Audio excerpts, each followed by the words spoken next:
Hello everyone, Tina Gale back, and today I have a layout that goes along with a layout that I shared yesterday for the My Scraps and More forum. And sometimes you have these background papers that are really hard to work with. You're not sure what to do because they're a whole background in of themselves, but if you like to layer and stuff, you're not quite sure where to layer or what to do. And so yesterday's layout, if you want to go back and look on my blog post, I did not do a video for it because it was a lot of busy work with washi tape and stuff, but it was a die cut background. So be sure to hop on over to my blog and check it out. And so these are photos that went along with the photos that I put on that layout. I went way back in the photo vault. These photos are from 1989, and so they're about 26 years old. And so they were easy to kind of crop down to what I wanted to do here with this layout. This background, like I said, with all of the printing on the back, I wanted to keep it as part of the layout. And so this is a really quick, simple layout to do. And I decided that I wanted to kind of do a grid design. And so I'm going to let those two larger printed pieces on the background be part of my grid. So I just cut blocks to kind of frame my photos, and I'm going to fill up the rest of the grid with those. So I have three smaller grids across the middle, and then I've just used the one on each end on the top and the bottom. And so I cut my mats just a little bit larger than my photos, and I wanted to kind of have them offset where they weren't completely linear, but I really have trouble doing that. It's just something that I struggle with. And so what I did was all of the photo mats are straight on the layout, so that, well, pretty much straight. There's a couple that kind of went off just a little bit and I straightened the photo. But the ones across the middle are in line, linear, and then I offset my photos where I angled those just slightly so that I could get that look but still have that piece about the layout inside of me and my and the way that I like things to look. Now, like I said, the top photo and the bottom left photo that I'm putting on now, I did angle those a little bit, but the photo themselves are straight up and down or linear. So that's just a hang up that I have. You could do it however.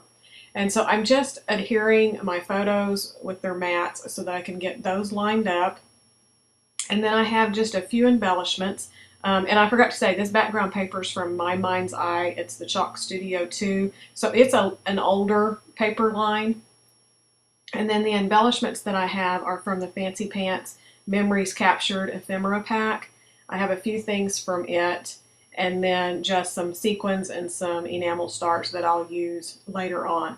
And so this little kind of like a slide frame that I had, I kind of wanted to use it because it has just a pop of pink on it, and I wanted just a little bit of color in this layout. And the other embellishments here that I'm using have the pink and the aqua color as well as the black. So I'm just using that pink as a little bit of an accent. So I cut it in half so that I could have some at the top and some at the bottom, diagonally across from each other. And my embellishment's going to flow from that top right corner to the bottom left corner to kind of keep your eye flowing through the photos and stuff and keep going.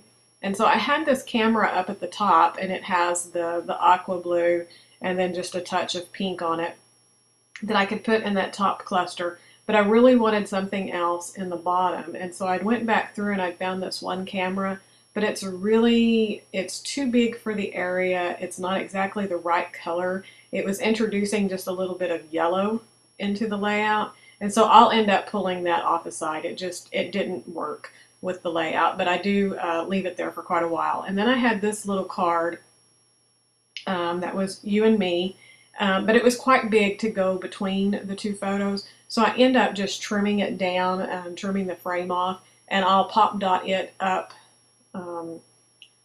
between those two photos.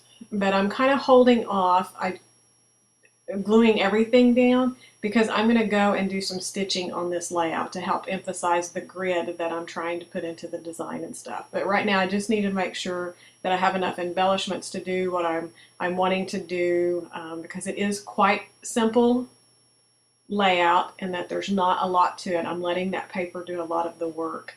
And so I'm still not quite sure that I'm going to be able to pull it off. It's getting better, but I'm still thinking, wow, this is really a very, very basic layout, and I'm just not quite sure that I can do it.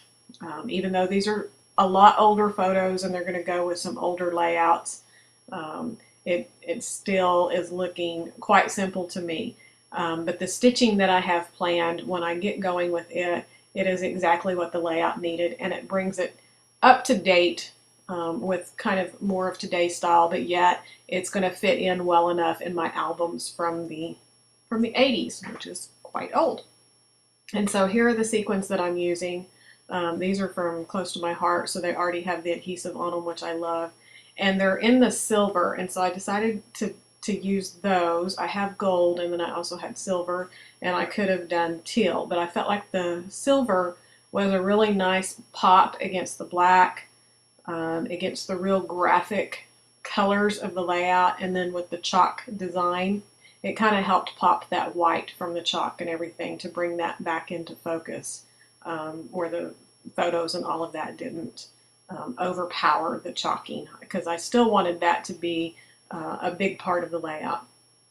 And then these are just some black enamel stars, and I chose to use just a few of those to keep the eye traveling through the layout, and so I just put those in my 3 little points that I wanted to go.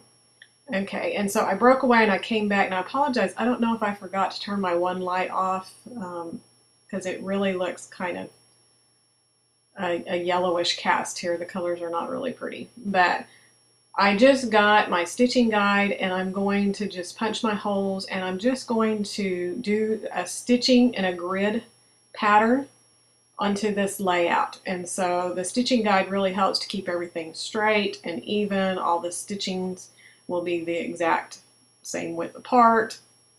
So I just did 2 lines across horizontally, and then 2 up and down, and I had it where it's not going all the way to the edges of the page. There's the 2 vertical up and down ones are coming up to where the chalking is written, so it's not going to go through those, but it's just enough. Your eye does not need it to go all the way to the edge of the page. Your eye will fill in as if it had went all the way, and tell you that this is a grid design. And so I'm just taking some aqua embroidery floss and just doing some quick stitching. And so I'll cut away. I won't make you watch me stitch all of that. And so here's the layout with the aqua, and you'll be able to see it in the close-ups that are coming up, because it really does pop against that black. Right here you're not really seeing it, but it really, really helped this layout and finish it off. And so now I just pop dotted that up, and I'm going to put it in, and that pretty much completes this layout. I hope you enjoy it. Be sure to check out my blog on the other page of another way of using a full background sheet when you want to kind of leave most of it showing. So I hope you enjoyed this. Thanks for watching. Appreciate all your nice comments, your thumbs up, and we will see you next time. Bye.